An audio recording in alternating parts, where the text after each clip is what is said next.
70 सालों का जो कोढ़ है उसको हम एक दिन में तो समाप्त नहीं करेंगे। नमस्कार, मैं कबीर और आप देख रहे हैं छपरा टुडे। वित्त मंत्री निर्मला सीतारमण ने आज देश का बजट पेश किया है।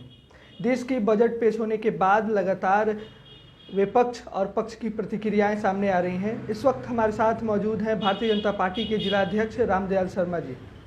उनसे जानने की आज कोशिश करेंगे कि जो बजट पेश हुआ है, वित्त मंत्री ने जो बजट पेश किया है, आम जनता और मध्यम वर्गीय परिवार के लिए इसमें कुछ क्या खास है।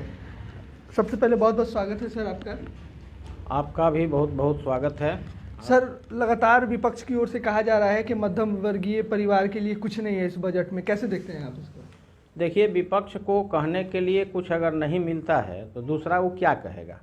आज का जो बजट पेश हुआ है उस बजट में कोई ऐसा वर्ग नहीं है जिसको कुछ न कुछ नहीं मिला हो। कोरोना काल से निपटने के लिए जिस तरह से देश को ज़रूरत थी कि कैसे हम इससे निपट लें, कैसे हमारा जो है जीडीपी बढ़ जाए, उस सब उपाय को आज के इस बजट में माननीय वित्त मंत्री जी ने रख दिया है।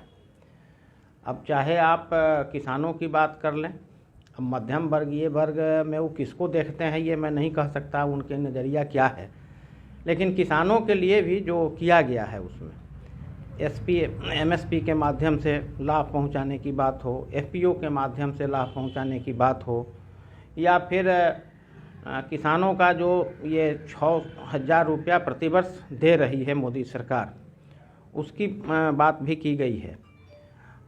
सबसे निम्न वर्ग, जिसको मध्यम वर्गीय भी हम नहीं कह सकते, जिसके माथे पर छत नहीं है, वैसे लोगों को 60,000 लोगों को घर देने की जो बात थी, अब उसको इस बजट में 80 लाख पहुंचाया गया। 80 लाख लोगों को 24 तक घर देना है और प्रत्येक प्रखंड में यह योजना चल भी रही है। आप लोग भी देख रहे होंगे कि प्रत्येक प्रखंड में प्रधानमंत्री आवास योजना के तहत मकानें बन रही है। युवाओं के लिए क्या था इस बजट में? इस बजट में आप देखे होंगे कि 60 लाख नई नौकरियों की व्यवस्था की बात। विपक्ष कर रहा है कि हमेशा से कहा गया है कि नौकरी मिलेगी, लेकिन हमेशा छात्र जो है उग्र होकर के रोड पे आते हैं। ये विपक्ष को इसलिए कहना पड़ रहा है कि विपक्ष ने तो 70 वर्षों में कुछ किया नहीं, उसको लग रहा है कि हम जो कर रहे थे भी यही करेंगे। लेकिन आप देखे होंगे कि जब से 15 लाख नौकरी की बात ज़रूर हम लोगों ने किया था, लेकिन ये कोरोना का तीसरा वर्ष है और इस तीसरे वर्ष में जिनकी नौकरी थी उसको कैसे बचा लिया जाए, यह बहुत बड़ी चुनौती थी। सरकार ने तो ऐसा किया और रोज़गार भी लोगों को दिया। 15 लाख लोगों की नौकरी के नाम पर ये लोगों को चाहिए कि केवल नौकरी, लेकिन रोज़गार तो लोगों को मिला।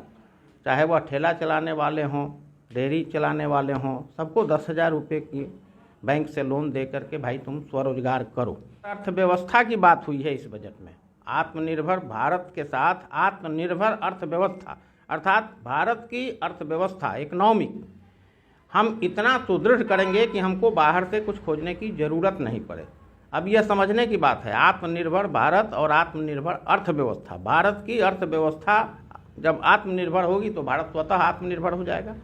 तो इस बजट में आत्मनिर्भर अर्थव्यवस्था की बात है। दूसरी बात जो मैं कह रहा था कि 60 लाख युवाओं को नई नौकरी देने की बात है कि 60 लाख हम नई नौकरी का सृजन करेंगे और उसमें 30 लाख जो हमारे रोजगार के साधन हैं उसको डेवलप करेंगे। तो अब यह भी जो 60 लाख लोगों को नौकरी, नई नौकरी की बात है, चाहे वह रेलवे की बात हो, चाहे अन्य जगहों की बात हो, तो ये इससे बेकारी तो जाएगी, लेकिन एक दिन में यह नहीं जाएगी। 70 सालों का जो कोढ़ है उसको हम एक दिन में तो समाप्त नहीं करेंगे, धीरे धीरे हम उस ओर अग्रसर हैं। बजट में मिडिल क्लास फैमिली के लिए कुछ देखने को नहीं मिला। कर की दूसरी चीज़ की जो टैक्स स्लैब है वो सेम रह गया। नहीं, देखिए, टैक्स स्लैब में भी थोड़ा तो सुझाव आया है कि उसको ये 2.5 से 5 किया गया है। सेम वो जो 65 वर्ष के ऊपर के लोग। हाँ, तो अब मिडिल क्लास के जो लोग हैं उसमें 65 वर्ष वाले भी आते हैं, ऐसा नहीं है कि नहीं आते हैं। तो उनमें कर की जो व्यवस्था है कि भाई 2.5 से बढ़ाकर 5 का स्लैब किया गया है, वित्त मंत्री ने किया है उसको। और बाकी जो हम नौकरी की बात कर रहे हैं, स्टार्टअप की बात कर रहे हैं, तो स्टार्टअप की बात हो, एमएसपी की बात हो, एफपीओ बनाने की बात हो, ये सब मिडिल क्लास के लोगों के लिए हैं। ये हायर क्लास के लोग इसको नहीं करेंगे, करते भी नहीं हैं। तो ये मिडिल क्लास के लोग ही इसमें आएंगे। विद्यालय में जो बच्चे जाके पढ़ते हैं वह घर पर किसी भी व्यवस्था से हम पढ़ा सकते हैं तो पढ़ तो लेंगे, लेकिन विद्यालय का जो वातावरण है वो घर पर नहीं मिलता है। तो मैं यह ज़रूर अनुभव कर रहा हूँ कि उससे बच्चों में ह्रास हुआ है।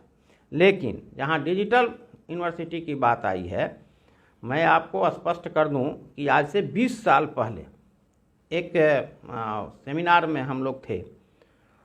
उस समय मैं प्रधानाचार्य था और वहाँ जब बात चलने लगी तो एक अधिकारी ने कहा कि आने वाला 20 साल के बाद पेपरलेस होगा, कलमलेस होगा एजुकेशन, और इसमें जो नहीं आएगा, अपडेट नहीं करेगा, वह पिछड़ जाएगा। ये 20 साल पहले की मैं बात बता रहा हूँ। हम लोगों को भी नहीं लगता था कि ऐसा कैसे हो जाएगा, क्या हो जाएगा भाई। तो अब जो युग आ रहा है, हम अगर डिजिटल नहीं करेंगे तो भारत पिछड़ जाएगा, क्योंकि अन्य देश तो उसको करेंगे। केवल हमारी बात नहीं है, दुनिया के सब देशों में अगर डिजिटल एजुकेशन हो जाएगा तो हमारे बच्चे उसमें पिछड़ने लगेंगे।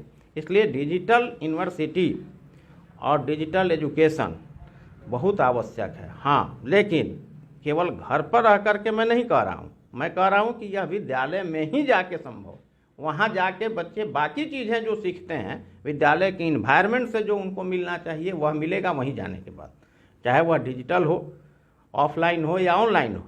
लेकिन विद्यालय को बंद रखा गया, यह प्राकृतिक प्रकोप था। कोई नहीं चाहता है कि बंद रहे विद्यालय, लेकिन विद्यालय बंद रहे तो बच्चों में तो ह्रास हुआ है, इसको कोई रोक माने हम नहीं नकार सकते। लेकिन मजबूरी भी हमारी थी। मान लीजिए कि हम विद्यालय खोल देते और एक बच्चे को कोरोना होता, कई प्रभावित होते, और उसके बाद कहा जाता कि विद्यालय खोल करके सरकार ने सबका जान ले लिया विपक्ष के पास। इसलिए इस पर डिजिटल एजुकेशन आवश्यक है। जी, बहुत बहुत धन्यवाद आपका। जब पक्ष से सवाल होता है तो पिछले 70 साल की बात बताई जाती है कि पिछले 70 साल में जो कांग्रेस है उसने क्या किया है, सस्ती हुई हैं और क्या महंगी हुई हैं। लगातार लोग ये जानने की कोशिश कर रहे हैं, हम भी आपको बताएंगे आने वाले सीरीज़ में। तब तक के लिए बने रहिए छपरा टुडे के साथ।